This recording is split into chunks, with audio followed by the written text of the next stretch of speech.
오랜만이지요? 참 겨울의 문턱에서 쓸쓸하게 이제 산의 낙엽도 다 지고 날씨도 뭔가 조금 흐린 듯하고 이런 날은 참 그 마음이 허한 듯 아득한 그런 기분이 들어요. 오늘 지금 벌써 음력으로 동짓달 1일이 초하루가 됐습니다. 세월이 참 빠르지요. 요즘에 참 나라가 안 밖으로 시끄럽습니다. 나라의 지도자를 뽑고 잘못됐다는 둥, 다시 내려와야 된다는 둥, 수많은 그런 얘기로 시끄럽고 또 거기에다가 우리 참 아름다운 청춘들이 많이 쓰러져 버리는 그런 대사고도 있었고, 오늘은 전번에도 한번 했던 얘기 같은데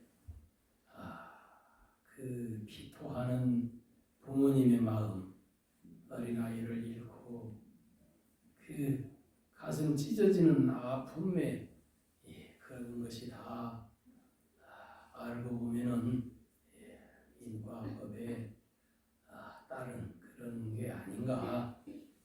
부모님들의 조금이라도 마음속에 슬픔이 제어가 되었으면 해서 그런 마음으로 오늘 잠시 얘기를 해볼까 합니다. 예전에 했던 얘기지만은 그 예전에 제가 80년도 초에 해인사에서 공부할 때 일타 스님이라는 스님이 계셨어요. 이 스님께서 참 그 훌륭한 도행으로 개행이 청정하시고 이 종단에 아주 유명한 훌륭한 스님으로 큰 스님이셨던 분인데, 이 스님이 어느 날 이 스님의 이 소문을 듣고 어떤 노인이 찾아왔어요. 그래가지고 제 아들이 몇 년 전에, 여러 해 전에 죽었습니다. 그런데 항상 이렇게 마음이 아프고 평생을 아들을 잃은 슬픔을 잊지 못하고 슬프게 보내다가 아들 천도제를 지내줘야 될 것 같아서 이렇게 큰 스님을 찾아뵀습니다. 해가지고 천도제를 지내주기로 했습니다. 그래 이제 아들 위패를 줬고 천도제를 지내기로 한 날 천도제를 지내는데 일타 큰 스님이 가만히 자복에 앉아서 이제 젊은 스님들이 연보를 하고 정명법사로 앉으셔서 가만히 눈을 감고 좌정하고 있는데 어떤 어린 소년 하나가 인민군 목장으로 법당문을 열고 쪼르르 들어다니면은 한쪽 구석에 가가지고 이렇게 쳐다보고 있는 거예요. 그 일타 스님이 이상하다. 제가 누굴까 무슨 사인일까 싶어가지고 제가 끝난 뒤에 그 노인을 붙잡고 물었습니다. 당신 혹시 군인 아니었소? 그러니까 맞습니다. 제가 육군 대장으로 예편했습니다. 당신 혹시 6.25 때 어린 병사 하나 죽이지 않았소? 그러니까 그걸 어떻게 아십니까? 그러면서 그때부터 얘기를 하는데 수십 년 전 얘기지요. 6.25 때 이분이 중위 대위 달고 소대장으로 백마고지 전투를 했던 분인데 하루에도 6, 7번씩 고지를 탈환했다가 다시 배퇴하고 수많은 병사들이 죽었던 그런 사건이에요. 그러다가 이제 막 그 옆에 부하 병사들이 죽고 하니까 온갖 그 화가 나서 이제 눈에 보이는 게 없으니까 총알은 떨어지고 총에 칼 꽂고 이제 막 백병전을 하는데 이렇게 이제 이 이민군을 이제 이겨서 그때는 막 이제 밑에 부하들은 다 죽고 이제 막 머리 꼭대기까지 화가 치밀어가지고 진지로 뛰쳐 들어가니까 어린 소년 병사 하나가 이렇게 얼굴을 가리고 빌면서 살려주세요, 살려주세요 빌고 있는데 너무 화가 나게 눈이 이제 그게 돌아버린다고 그러죠. 그래 이 화가 나고 눈에 보이는 게 없어서 자기 부하가 막 죽었으니까. 그래 그 자리에서 뛰쳐 들어가가지고 빌고 있는 이 병사의 이마에다가 이 권총을 쏴서 죽였대요.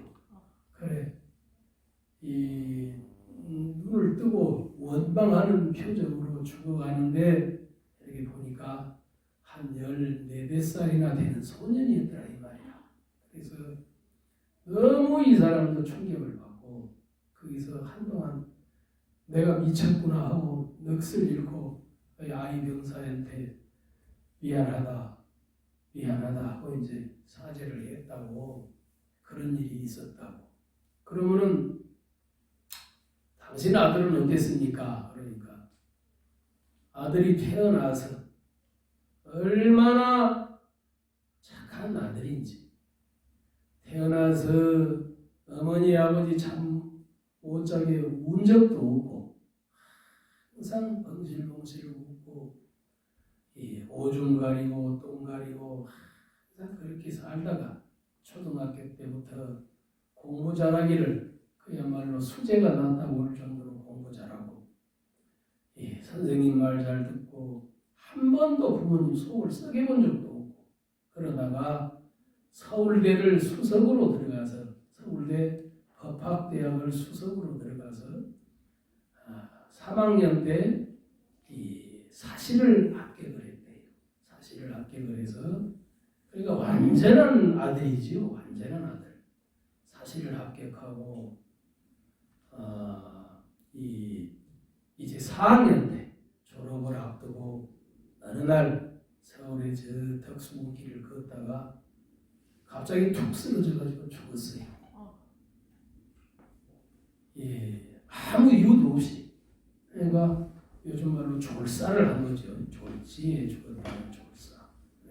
졸사를 한 건데 아버지가 그 아들이 평생을 애를 한 번 먹이지 않던 아들이 죽었으니 얼마나 그 슬픔이 복받치고 가슴이 아프고 미치겠는지 날마다 울고 다녔대.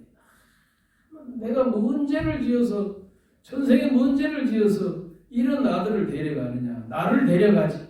어떻게 이런 내 아들을 데려가느냐고 세상을 원망하고 하늘을 원망하고 이렇게 온 세상을 원망하고 눈물로 세월을 보내다가 이제 어느 날 그때 이 천도제라는 얘기를 듣고 천도제를 내 아들을 위해서 지내야 되겠다 해가지고 일타스님을 찾아와서 천도제를 지냈던 거예요.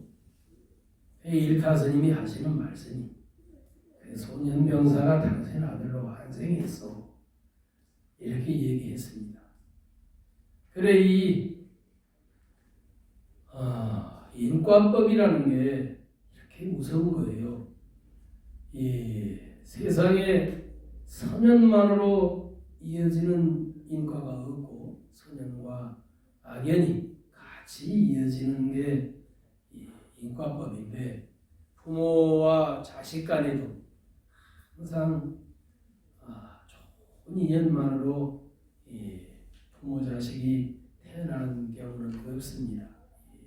그 사람의 지은 인과에 의해서 악연으로 자식이 오기도 하고 복연으로 오기도 하고 이런 것이 인과라는 건데 그 원결이 지극한 이 인민군 병사가 부모의 가슴에 일찍 죽어서 가슴에 못을 박기 위해서 그렇게 태어나서 죽어버린 그 인연이 만일 아버지의 이 이 애매기는 아들이었다면 그렇게 많이 슬프지도 않았겠지요. 그런데 너무너무 눈에 넣어도 아프지 않은 아들이었기 때문에 더욱더 그 슬픔이 컸던 거지. 이게 이 인과에 의한 복수의 방법이었지요. 제가 아는 서울의 신부님 중에 아들이 두 분이 있었는데, 큰 아들은 정말 부모의 애를 먹이는 아들이고, 둘째 아들은 정말 따뜻하고 어머니를 위로해주고 정말 부모의 속을 썩이지 않는 아들이었어요. 그런데 둘째 아들이 죽었습니다. 요즘에 익명 뒤에 숨어서 세상이 아주 악의로 가득 차 있습니다. 젊은 사람들이 보이지 않는 인터넷 뒤에 숨어서 온갖 댓글과 이 욕으로 헐뜯고 욕하고 온갖 이렇게 말로 나만 아니면 된다. 내 일만 아니면 된다. 그리고 남을 아무 관계가 없어도 욕하고 헐뜯는 걸로 스트레스를 풀어요. 그래서 세상이 요상한 세상이 됐습니다. 지금 현대 우리나라를 살아가는 사람들이. 그런데 이 젊은 아이도 뭔가 그 잘못된 정보에 이 정보가 잘못 알려져서 수많은 사람들이 인터넷으로 공격을 하니까 마음이 너무 열려서 괴로워하다가 자살했어요. 그래 어머니가 날마다 울고 저를 보면은 울고 전화로 울고 제가 뭐라고 하겠습니까?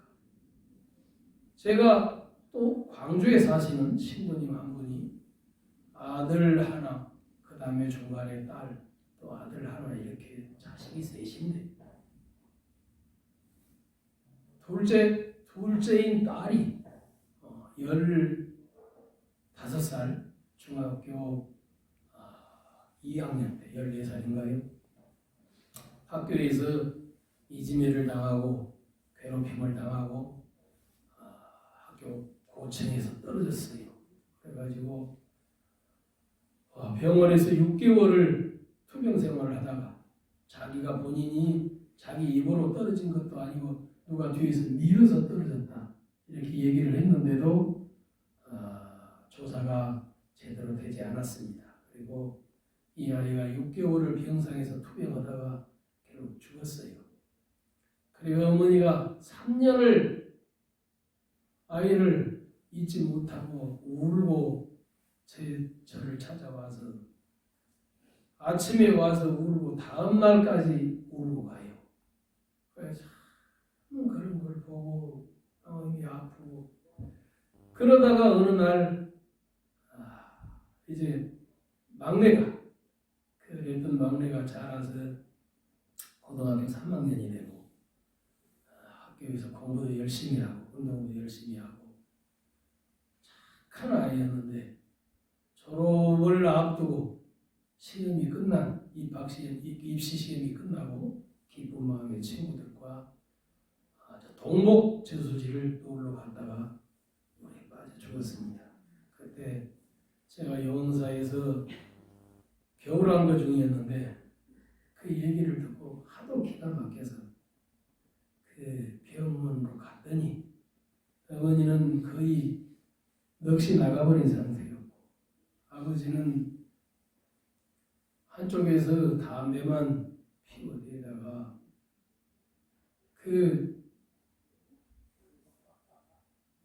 차마 울지 못하고 가슴으로 우는 그 모습이 보여서 제가 거기서 참 울어버렸습니다. 너무 마음이 아파서 제가 울어버렸었는데 이렇게 자식을 잃은 부모의 마음을 뭐라고 위로를 할까요? 그래, 저는 그랬습니다. 이 아이는 부모보다 먼저 간 아이는 좋은 선연으로 온 아이는 아닙니다. 항상 마음속에 참회하는 마음으로, 왜냐? 이것은 당신이 전생에 저지른 아이가 저지른 과보가 아니라 당신이 저지른 과보입니다. 항상 참회하는 마음으로 아이를 위해서 기도하시고, 아이에게 누구야? 내가 전생에 너에게 무슨 못된 짓을 해서 이런 과보를 받는지는 모르겠다만 내가 이제 진심으로 참회하니 우리 다음 생에는 이런 낙연을 끊고 좋은 인연으로 만나도록 하자. 항상 이렇게 기도하십시오. 이렇게 얘기했습니다. 제가 아침 예불을 끝내고 명부전에 가서 지장보살님께 인사할 때 우리 백양사에도 그런 레일 많이 있었죠. 날마다 우리 먼저 간 따님을 위해서 날마다 백양사에 오는 참회 기도하시는 어머니가 계시고, 우리 부회장으로 계셨던 우리 거사님도 그런 따님을 일찍 보낸 분이 계시고, 또한 아침에 제가 얼마 전에 명부전에 계속 갈 때 보면은 젊은 아이가 아버지가 참 기도하는 마음으로 그런 것을 이렇게 아버지가 아버지 기부 이렇게 그 위에 쓰는 걸 보고 제가 계속 명부전에 가서 그 아이를 위해서 기도했습니다. 우리 세상에 태어났는데 이렇게 일찍 가서 우리들이 미안하구나, 좋은 과보를 받아서 좋은 몸으로 다시 환생하기 바란다. 그리고 항상 제가 기도했습니다.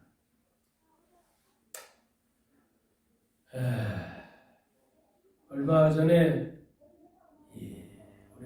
우리가 이러한 인과법에 우리는 불자들 아니겠습니까? 부처님을 믿고 부처님 법을 따르고 부처님 공부를 하는 불자들인데, 이러한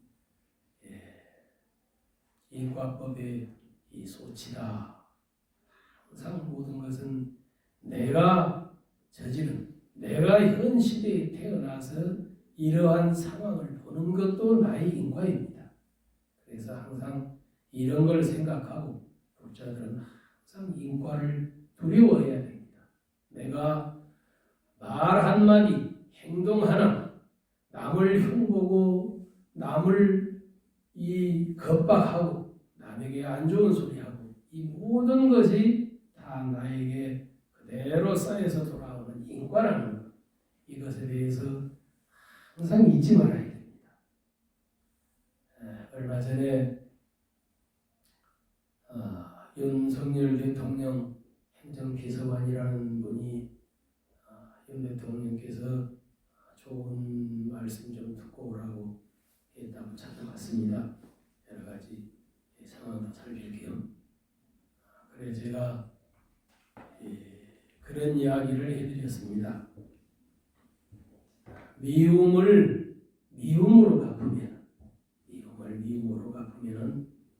끝없는 반복만 됩니다. 미움은 상대가 나를 미워하면은 그것을 호의로 갚아야지요. 그러면은 미움이 끊어지지요. 인과는 반드시 누군가는 한 사람이 그것을 반드시 끊어야 됩니다.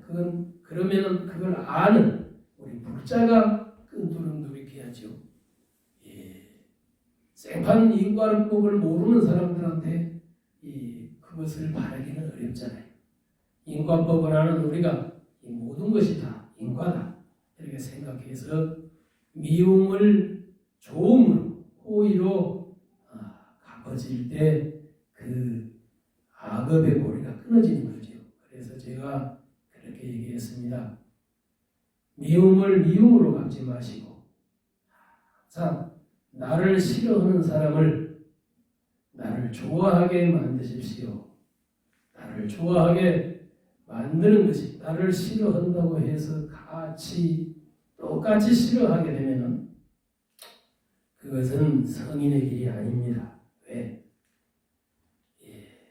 그 대통령으로서의 모든 국민을 포용하고 모든 국민을 위하고 나라를 평화롭게 운영해야 될 대통령께서 나를 미워한다고 나를 싫어한다고 같이 미워하고 싫어해서 끝없이 그 마음을 버리지 않으면은 대통령으로서 자격이 없습니다. 대통령이 되시려면은 항상 나를 싫어하는 사람을 나를 좋아하게 만드시고 저분이 나를 싫어할 때 내가 호의를 베풀었을 때 한 번 베풀면은 쇼하고 있네 이러지만은 다시 두 번째 계속 나를 욕해도 호의를 베풀었을 때 조금 달라진 것 같다 이렇게 인정이 되고 계속 그래도 욕을 할 때 세 번째 호의를 베풀었을 때 저 사람 참 훌륭하구나 인격자구나 이렇게 사람의 시각이 달라지면서 그 악연의 고리가 끊어지는 겁니다. 그래서 우리 대통령께서도 꼭 그런 마음으로 군자의 길을 성인의 길을 걷도록 하십시오. 내가 이제 말씀을 드렸었는데 우리가 육아에서도 그런 얘기를 합니다. 신독이라는 말은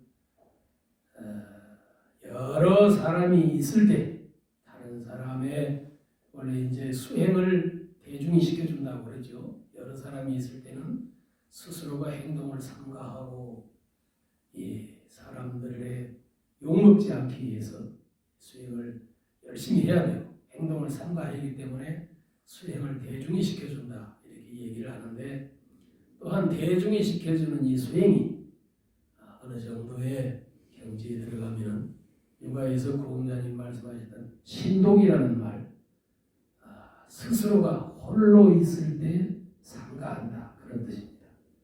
홀로 있을 때 아무도 보지 않을 때 내 행동을 정갈히 하고 눕고 싶어도 눕지 않고 망상 피우고 싶어도 망상 피우지 않고 항상 자세가 단정하고 바르고 이러한 행동을 하는 것이 신독이라고 하는 겁니다. 그래서 혼자 있을 때 더욱더 힘써서 정진하는 이런 것이 신독이라고 하는 건데 저는 이제 항상 예전에도 우리 대종스님들한테도 얘기해왔지만은 수행이라고 하는 것은 연습에 의해서 자꾸 수행은 돼간다고 봅니다. 우리가 이제 이 도노점수, 도노돈수, 점수도노, 점수점호 이렇게 여러 가지 수행에 해가는 걸 얘기하는데 점수라고 하는 거죠. 점차 수행해가는 것. 연습. 남을 미워할 때 내가 마음속으로 미워하지 않고자 하는 것. 이러면 안 되지. 내가 절에서 부처님법을 배운 게 무엇인가?